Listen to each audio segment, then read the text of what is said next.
Wow, the room got quiet exactly at 11 o'clock. So I'm John Young. Thank you all for attending today. This is an important day in OU history, one that has been and will generate much excitement about the future of Oakland University athletics and Oakland University in general. The order of events that we're going to go through is President Pescovitz will give a few overall remarks.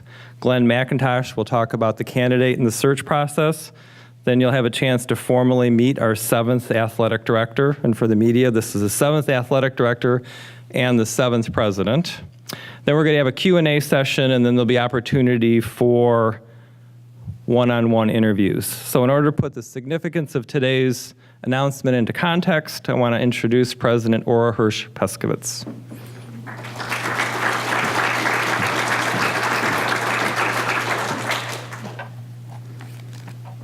Thank you so much, John.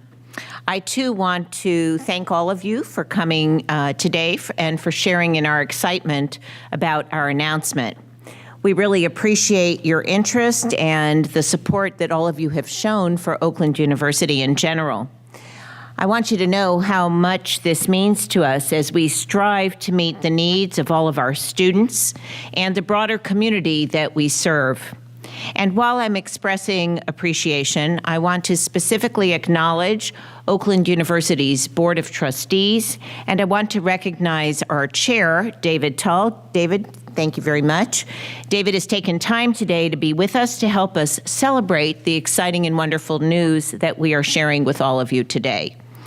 As I'm sure that all of you know because you're here, we're here to announce the appointment of a senior leader within the university community, our next director of athletics. And this is really a crucial role. We have looked far and wide for a true leader to fill this important position. I want you to know that most successful leaders in any enterprise know that they must embrace and promote a guiding vision that inspires and empowers individuals, teams, and organizations to achieve great things. As Princeton basketball coach Pete Carrill once said, coaches win practices, players win games. And in the case of a university athletic director, successful leadership can have a powerful and cascading impact on a broad, diverse and dispersed community of people. To start, there is no shortage of data demonstrating the beneficial effect of athletic participation on the intellectual, personal, and interpersonal growth of student athletes. This needs to be our athletic director's primary and overriding focus. It's also no mystery that strong and successful athletic programs instill pride, camaraderie, and a sense of belonging within a university's student body as a whole. And this keeps students much more strongly rooted in university academic, social, and cultural environments that will build foundations for success in all aspects of their lives. Our athletic director must consider the need to nurture a cohesive and empowering sense of community here on Oakland University's campus, and this must be a crucial objective. Finally, beloved and respected university athletic programs can sound a rallying cry to regional, state, and even national constituencies that stay connected and meaningfully support the realization of an institution's strategic and community-focused missions. Our athletic director must embrace the fact that the most powerful team at the institution is the one that regards every university supporter as a member. Beyond wins and beyond losses on our fields, our courts, our pools, and our courses, Oakland University's athletic director will help the university community achieve noble victories with spoils to share far beyond our campus boundaries. And I believe that we have found a person who is ideally suited to do just that. I want to thank Athletic Director Search Committee's entire representation, our chair, and our search process, and the search firm DHR for its conscientious, comprehensive, and exemplary work to complete what was a very challenging task. This was to review and evaluate an outstanding field of candidates on the basis of who could best orchestrate a winning future for Oakland University, for our athletic programs, and for our student athletes.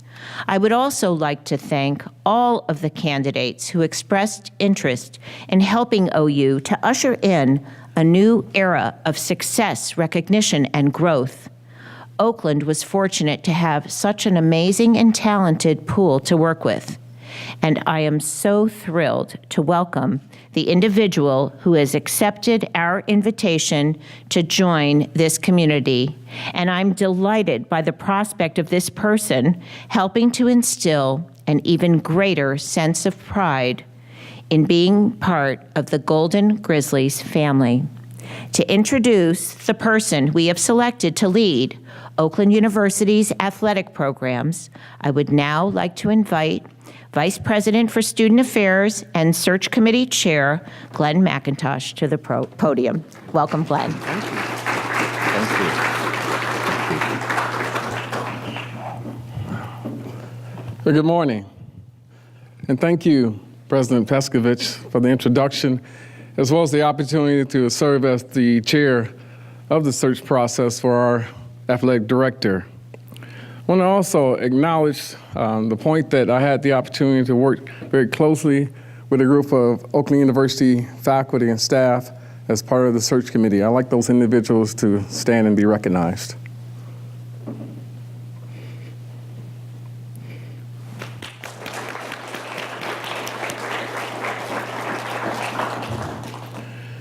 At the beginning of the search process, we actually engaged an executive search firm, DHR International, to help us throughout the process.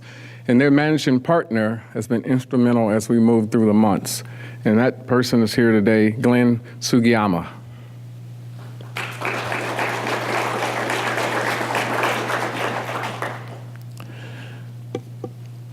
After we engaged the search committee and the search firm, we began to put together a job description to fit the needs of Oakland University. We advertised and received 65 applications, and from that, we pared it down to 47 that we actually mulled over as a search committee. From there, we ended up inviting 7 individuals for what we call airport interviews.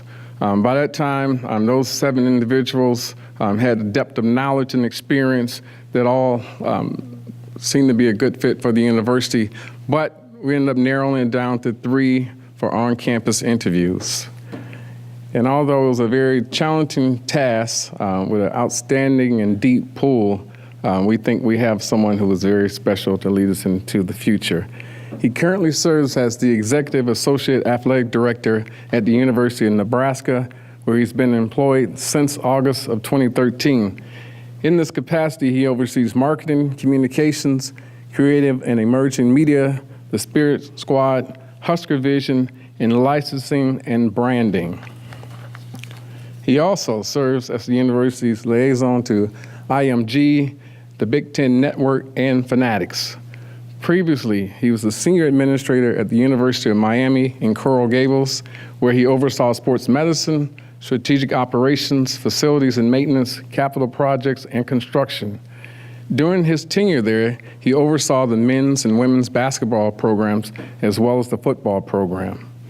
The appointee also served as the Associate Athletics Director for Student Services under the direction of Barry Alvarez at the University of Wisconsin, as well as at The Ohio State University as an Assistant Director of Compliance.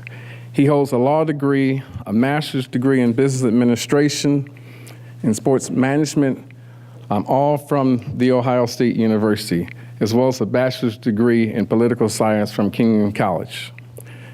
Please join me in sharing Grizzly pride and welcoming our 7th athletic director, who will start officially Thursday, August 9th of 2018, Steve Waterfield.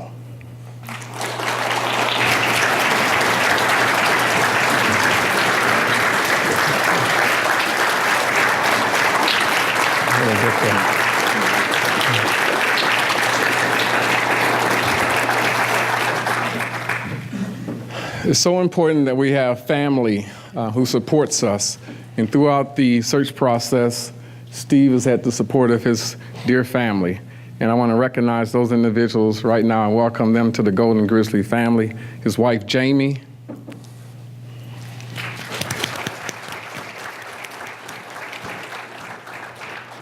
And his very talented, smart, and athletic sons, Davis,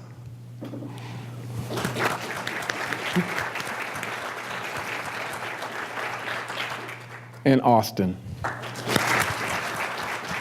Welcome to the Golden Grizzly family. And Steve, I think we have to do a little ceremonial thing. Looks good. All right. Thank you. Welcome. Thank you. Thank you so much.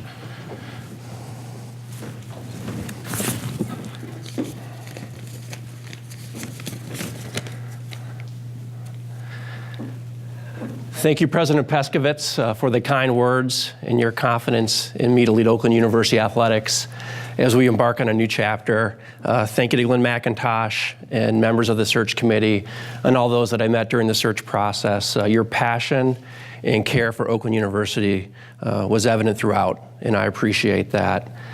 I am humbled and honored to be here today, presented with such a tremendous opportunity. I believe where we've been, where we are, and where we go is a byproduct of those that have been with us and are with us. Professionally, I've been blessed to have mentors that have invested their time and effort in me, expanding my professional opportunities, providing counsel, and demonstrating servant leadership all the time. I've also been fortunate to work with talented colleagues across a number of institutions. And for those that I had the privilege to serve in a supervisory capacity, I hope that I was able to contribute as much to your professional growth as you did to mine. As I shared with the search committee during the interview process, at the core of who I am are two things: my family and where I come from. When I asked Jamie to marry me, I don't think she could have ever envisioned where life's adventures would have taken us. We are thrilled to be here, and we're excited to begin this next chapter of our lives. I love you. Thank you for your unwavering love and support. Jamie played golf in college, and I see the benefits of the student-athlete experience every day. She, hands down, is the one you want in any golf scrambler competition, and I highly encourage you to invite her if you actually want to win. She's a great golfer. To our sons, Davis and Austin, I'm proud of you. I'm proud to be your dad, and I love you. And yes, this means you're getting season passes to Cedar Point. And I can't wait for you guys to get to try Red Pop, which we can't get in Lincoln, Nebraska. To my parents, Charles and Elaine, and my sister, Amy, for their love, support, and guidance then and now. Location made this job very attractive to me. I've lived many places. I'm from only one, Sandusky, Ohio. We're excited to return to the Great Lakes region, and we're excited to be in part of the Midwest that we're very familiar with. When I was a kid growing up in Sandusky, before the advent of cable, we would get Detroit and Cleveland TV stations. I remember as a kid watching the Flintstones and other cartoons on Channel 50, and I also remember getting the Cleveland sports and Detroit sports on TV. And for some unknown reason, despite Trammell and Whitaker, Isaiah and the Bad Boys, I picked the Cleveland sports, a decision that's impacted me for decades, oftentimes you could say haunted me for decades, until recently. But the values and work ethic that were instilled in me growing up and living in the Midwest impact who I am and my leadership style. As I learned more about Oakland University, one of the themes that quickly emerged was fulfilling potential. Whether it's the mission statement that talks about cultivating the full potential of a diverse and inclusive community, the vision statement that talks about unlocking the potential of individuals, or President Pescovitz's inauguration address, where she mentioned helping students achieve their full potential is our highest priority and greatest pride. The athletics department has had much success in the relatively short period of time it's been a full-time Division I member, but the potential exists for so much more success. Success that not only elevates the athletics department, but the entire university. Athletics is a critical part of the overall university mission and must be integrated with the university. My vision for Oakland University athletics starts with the student athlete. They're going to be at the center of all that we do. The athletic department exists to serve and better student athletes. Through innovation, collaboration, and communication, the athletic department will provide a transformative student-athlete experience. We will compete for championships. We will align with and advance the university's mission, and we will strengthen the connection to alumni, community members, and other external stakeholders. And we'll do all these things and others with the utmost integrity. As I start the transition, I plan to listen and learn from those that know Oakland best: students, coaches, faculty, alumni, donors, community members, and others. I also plan to add a lot more black and gold to my wardrobe. As you may expect, given where I've worked, I've got a lot of red, and that's going to change. We'll get some more black and gold in there. Lastly, thank you so much again for the warm welcome my family and I have received as we embark on this journey. We can't wait to get started. Thank you.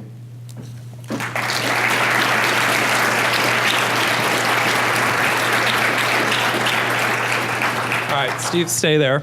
We're going to give the first question, as we do by tradition, to WXOU. Go ahead. Hi, Steve. My name is Quarterback from WXU and the Oakland Post. I know in the former administration, they had the Wear the Bear brand. And I was told that they wanted that to last about 3 to 5 years. I know you were in charge of branding at Nebraska. What kind of licensing and branding techniques do you have in mind, if any, at this point? Yeah, I've got to listen and learn so much and understand it. And I think each institution has kind of that DNA that's the core of what makes that institution special. And then you hope to build off the licensing and branding about using that core DNA. I got to learn that. And once I learn it and talk to folks and get a better idea, I can have a better way to figure out which way we want to go with it. But branding is so important, not only for the athletic department, but for the entire university, and to be consistent and making sure that we're all on the same message and same vision. Any other general questions, or Pat? Pat Caputo, Oakland Press. Look, all the stuff you're talking about with potential, it's gone Division I, it's had some success, but facilities, to those of us who've covered the program, is a big issue. You know, the baseball field, they could barely get a game in. There's locker room facilities, not film rooms. How are you going to upgrade the facilities? Because while they've been a Division I program, it had some Division I success, the facilities remain Division II. They haven't changed that much since the Division II days. How are you going to change that? Yeah, I met with the head coaches this morning before the press conference, enjoyed that opportunity. I told them, hey, I want to meet with them and find out from them things that we can do to help their program and help their student athletes. And I know facilities will be one of them. I think once you get that information, prioritize what will have the biggest impact and position everybody for student athlete welfare and success and championship success, then it takes a lot of hard work. I mean, I look back on what I've accomplished. Nothing that actually meant anything to me was accomplished without hard work. And so then it just becomes raising the money and building those facilities and prioritizing them. Because looking at your background here, you got a lot of Power 5 conference experience. This is a very different dynamic here. How are you going to apply some of that? And the other thing, there were studies done on hockey. There's been some talk about football. Where do you stand on those different things? Sure, as far as the difference perhaps in Power 5 versus Oakland, everywhere I've been, I've never been with an athletic department that hasn't had to fit within operating limitations or budget limitations. And I've never met a coach, and I don't think I'd want to meet a coach that felt they had everything they needed to win. Every coach has wanted something more, and I respect that and understand that. And I think here it's the same way. We got to find out what they need and find out ways to accomplish that. Regarding hockey and football, I know that there was a report done. Obviously, I haven't started, so I have not seen that report. So I've got to look at it. I think the core is to make sure the sports we have here right now are successful and positioned to be successful consistently and legitimately across the board. Any other general questions? Or if not, we'll break out for the one-on-ones. Brad, that means good. All right, okay. Thanks, everybody. Thank you. It's going to be over here, and then we'll